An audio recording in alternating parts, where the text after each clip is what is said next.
Qu'est-ce que le racisme? Qu'est-ce que le racisme?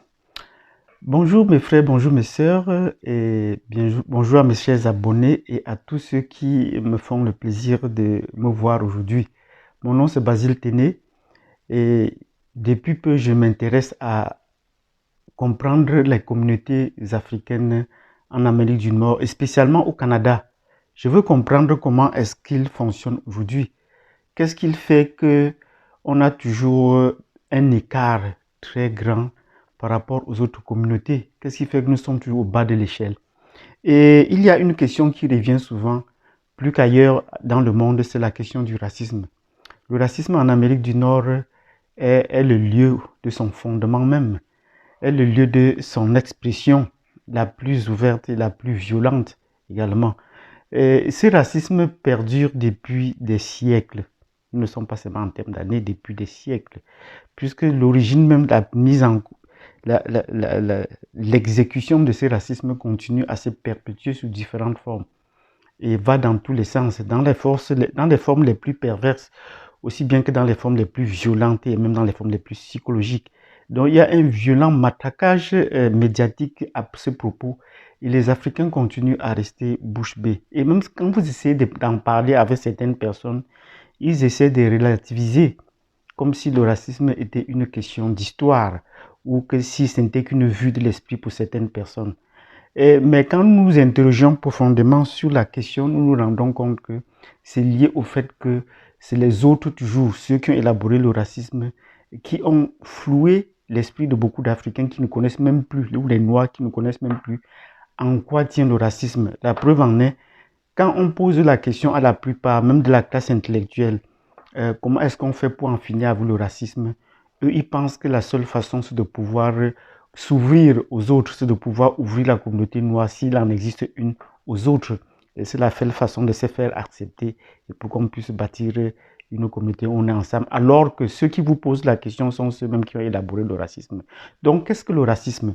Nous allons ici, dans cette définition étymologique et même conceptuelle, essayer de remonter aux sources pour voir comment est-ce que le racisme est dans sa forme la plus originelle.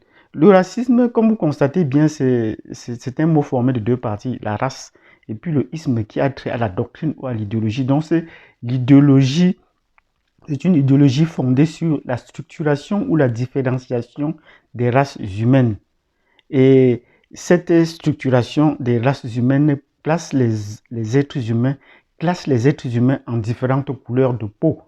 Et ils attribuent donc des couleurs qui ne sont même pas parfois déjà vraies. Voilà, au niveau du déphasage, on classe des couleurs qui ne sont pas vraies. En gros, on a 4 grandes couleurs. Et il y a des couleurs dont vous risquez de ne pas reconnaître parce que ne cherchez pas cela dans la réalité.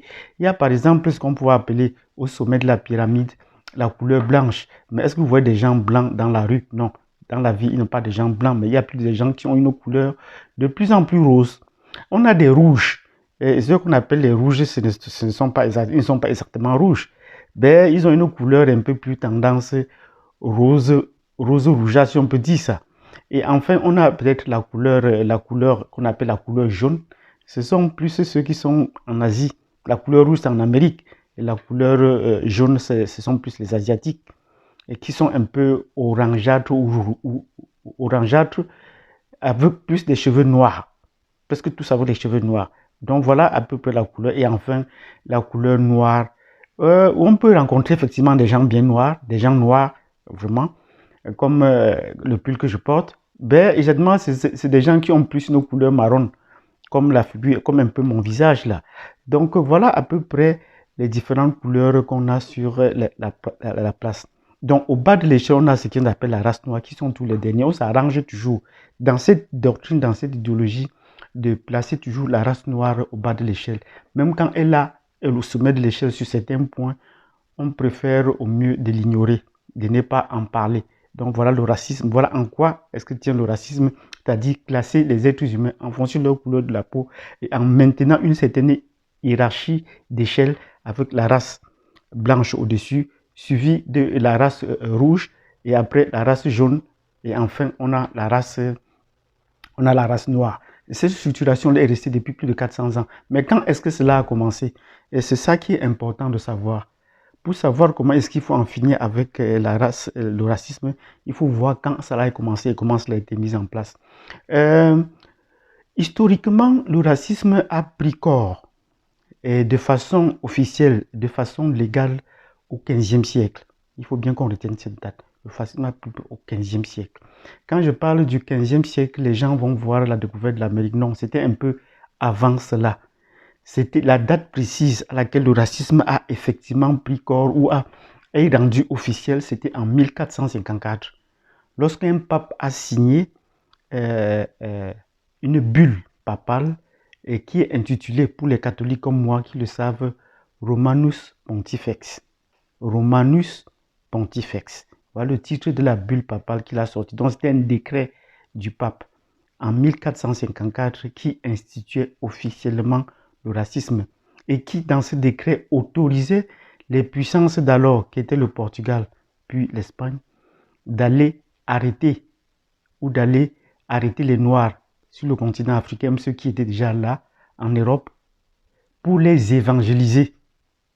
Mais on comprend bien que derrière cette campagne d'arrestation, d'évangélisation forcée, il se cachait des motifs économiques et des motifs idéologiques et même fascistes. Et voilà comment le Portugal, les premiers à se rendre sur les mers des côtes africaines, étant déjà avec des Noirs sur leur territoire, se sont arrangés à faire des Noirs des maîtres de maison et de faire d'eux des esclaves. Voilà l'origine de la race, du racisme en Europe. C'est sur ce décret que les Européens s'appuient pour pouvoir exécuter le racisme. Les puissances européennes colonisatrices successives esclavagistes se sont appuyées sur ce décret-là qui l'est autorisé officiellement. Et le pape n'est pas seulement un leader politique ou diplomatique, c'est également un leader spirituel. Et on a vu comment des théologiens se sont empressés de dire que même Dieu a autorisé cela, puisqu'ils estiment que le pape est la voix et le vicaire de Dieu sur terre. Donc voilà les origines du racisme. Il faudrait donc qu'on en prenne compte. À partir de ce moment, le racisme ne va plus disparaître jusqu'à nos jours. Il peut changer de forme, mais il n'a pas disparu. L'esclavage, la colonisation, la néocolonisation, jusqu'à ce jour, ce sont toujours les formes déguisées du racisme. Ce sont des formes déguisées du racisme. Comment faire pour en finir? Pour en finir, donc, s'appuyant sur cette loi ou cette origine que je viens de donner, pour en finir, il faudrait bien que les catholiques et les autres personnes du monde se joignent et demandent au pape actuel ou celui qui va venir de pouvoir signer un décret pour abroger cette loi-là. Mais tant que cette loi existe, les Européens vont la garder pour eux et vont continuer à l'exécuter sans problème. Ils estiment bien que c'est légal. Et Tony Blair, le Premier ministre anglais, l'avait bien dit. C'était une activité légale, ce n'était pas illicite. Donc c'était bien licite. Qui vous a autorisé? Ils ne disent pas, mais nous vous disons ici qu'ils s'appuient donc sur ce décret-là. Et à partir de ce moment, nous allons voir ça dans les prochaines vidéos. À partir de ce moment, ils vont continuer à renforcer ce décret, à publier d'autres décrets d'application avec des tendances de plus en plus nuancées. Nous allons voir ça dans les prochaines vidéos. Donc, dans cette vidéo, j'ai voulu vous montrer la date d'origine du racisme officiel et comment est-ce qu'il a été mis en place. Donc, pour la détruire, il faut également commencer par là. Donc, mettez-moi des pouces si vous avez apprécié cela, si vous ne connaissiez pas déjà, et si vous connaissez, il n'y a que d'autres sources. N'hésitez pas à nous mettre cela en commentaire. Abonnez-vous, cliquez sur la cloche de notification parce que nous reviens sur d'autres éléments du racisme. Et nous allons préciser également comment est-ce qu'il se déploie dans l'espace et dans le temps. Comment est-ce que les Africains ont souvent vu, ou les Noirs ont souvent vu leur comportement criminalisé. Et ce sont ces lois que nous allons donc voir au fil du temps. Merci et je vous donne rendez-vous à la prochaine vidéo.